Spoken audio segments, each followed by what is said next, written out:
les bâtons, on le dit, ah, c'est le tonfa. Après, on va travailler des sables épais, on dit, ah, c'est le samouraï, ça. Après, on va trouver la forme de projection comme sanda, on dit, c'est judo.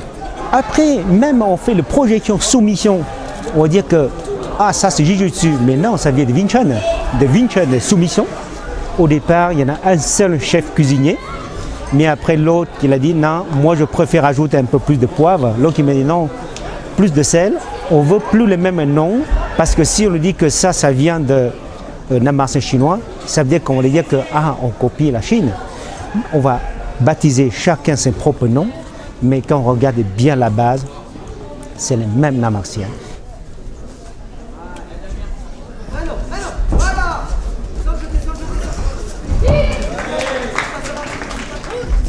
Et se prépare Monsieur Pélourdon.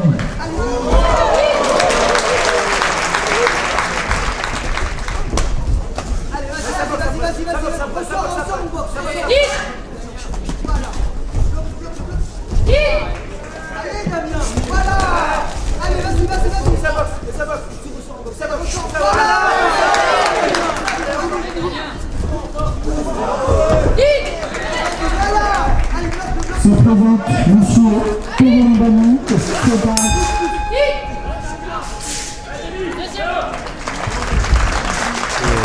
Finale contre Damien Leloum, qui est en équipe de France avec moi. C'est un ami, on se connaît bien, on a déjà combattu ensemble et tout ça. Donc combattre un ami, ouais, moi sur le tatami, je fais la part des choses. Justement, si tu respectes quelqu'un, tu te donnes à fond et lui il se donne à fond. Comme ça, c'est un échange et voilà quoi. Et après, quand c'est fini, c'est fini. Regarde, on discute ensemble, on va manger ensemble, on rigole ensemble. C'est ça, c'est le sport quoi. Donc, donc voilà quoi. Normalement, je devrais partir au championnat d'Europe là, fin mars. Là, franchement, moi je suis bien préparé.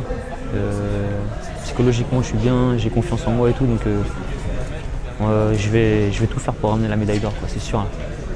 Voilà, l'objectif Europe. Là.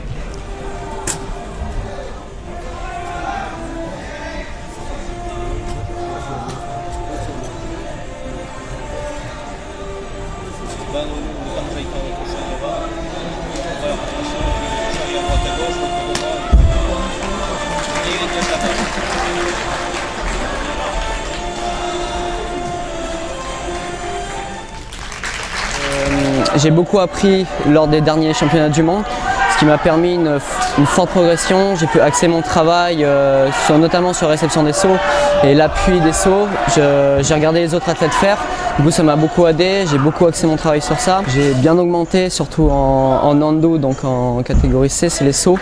J'ai mieux passé mes réceptions, ma note en A sur la qualité des mouvements est bonne aussi, j'ai augmenté. Donc dans l'ensemble, je suis content de moi, mais je peux mieux faire encore pour les Europes.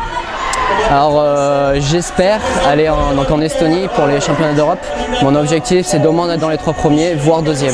Sachant que j'ai déjà battu le vice-champion d'Europe lors des mondes, j'espère et je vais tout faire pour réitérer cette place. Alors maintenant vous allez prendre un échantillon jaune de votre choix derrière, il y en a tout pour que vous ayez le choix. Voilà. Et vous allez l'ouvrir. Alors, donc, je suis monsieur Frugy Michael, donc je suis médecin préleveur dans le cadre des contrôles antidopage. Vu que c'est une épreuve nationale, on est venu effectivement contrôler certains concurrents dans le cadre de la lutte contre le dopage tout simplement, quoi. Alors, pour un contrôle antidopage, le sportif doit se présenter une pièce d'identité et par la suite, donc, le sportif vient, se présente à la salle de contrôle et donc on lui dit qu'il est notifié donc, pour un contrôle qui peut être sanguin ou urinaire encore une fois. Il est censé donc rester de la salle et donc on réalise ensuite le contrôle avec le matériel urinaire ici présent ou sanguin suivant encore une fois ce qu'on va avoir comme ordre de mission. Et donc on doit récupérer une quantité d'urine nécessaire et suffisante pour pouvoir faire 2 flacons, un pour l'analyse et un autre pour la contre-expertise au besoin. Si on se réfère à l'urine, pour le sanguin c'est le même principe, il y a 2 tubes qu'on va récupérer sur un prélèvement pour pouvoir faire une analyse et une contre-expertise au besoin. Moi j'ai du piment hier, alors je sais pas si ça va se voir. Non. Et on doit ensuite poser bien sûr des questions relatives à la prise de médicaments, qui est le plus important, s'ils ont pris des médicaments dans la semaine qui a précédé l'épreuve, en incluant tout, et notamment également la prise de cannabis, puisque les stupéfiants sont retrouvés et recherchés dans le cadre des compétitions officielles. Voilà, eh bien écoutez, je vous remercie, et je vous félicite quand même, et puis bon courage pour la suite. Merci. Allez.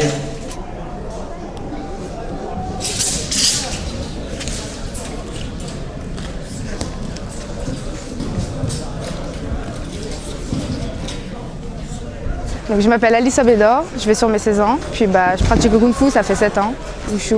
Moi, je vais pour gagner, pour me faire sélectionner pour le championnat d'Europe. Parce que mon objectif, c'est être première au championnat d'Europe. Puis après, par la suite, essayer d'être championne du monde, même si ça va être dur. Je vais tout faire en tout cas. Donc aujourd'hui, je vais passer l'épreuve du sabre, d'Aoshu, et Gunshu, bâton.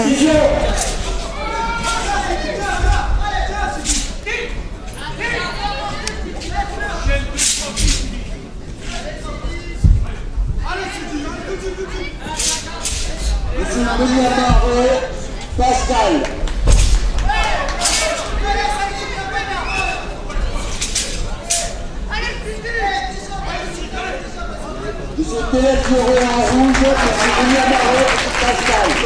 Ça va, j'aurais pu faire mieux, mais ça va.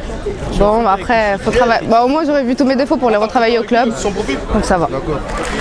Moi, à partir de ces jours, déjà, j'espère que je serai sélectionnée pour le championnat d'Europe. Et après, si je suis sélectionnée, je vais faire tout, je vais tout faire pour gagner, quoi. Donc ça fait plusieurs années que je suis les championnats de France de Wushu. Je constate que le niveau et des combattants et de l'organisation s'améliore d'année en année. Les championnats de France de Wushu ne peuvent se tenir avec ce niveau que parce que toute la fédération est derrière, le Tai Chi, le Kung Fu et le Qigong. Certes, les épreuves concernent essentiellement le Kung Fu, mais ce qui transparaît à travers ces épreuves, pour le public qui n'y connaît rien, c'est le Wushu dans toutes ses composantes. Et la fédération prend soin de toutes ces composantes à différents moments sur différents événements. Dans toutes les régions, il y a une excellente synergie entre les 3 branches de la fédération et c'est cela l'avenir de la fédération et du Wushu. Cette journée dernière du championnat, elle est tout aussi importante que les autres, mais on approche de l'objectif, alors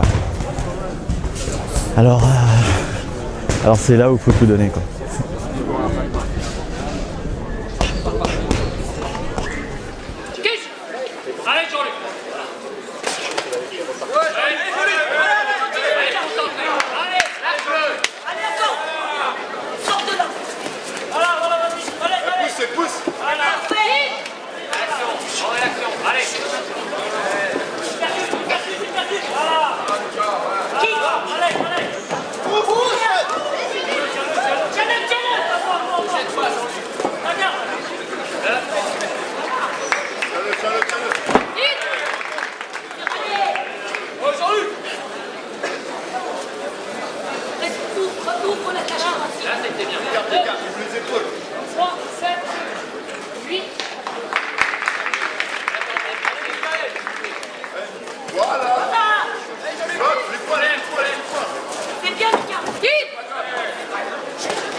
Ce combat, j'ai gagné.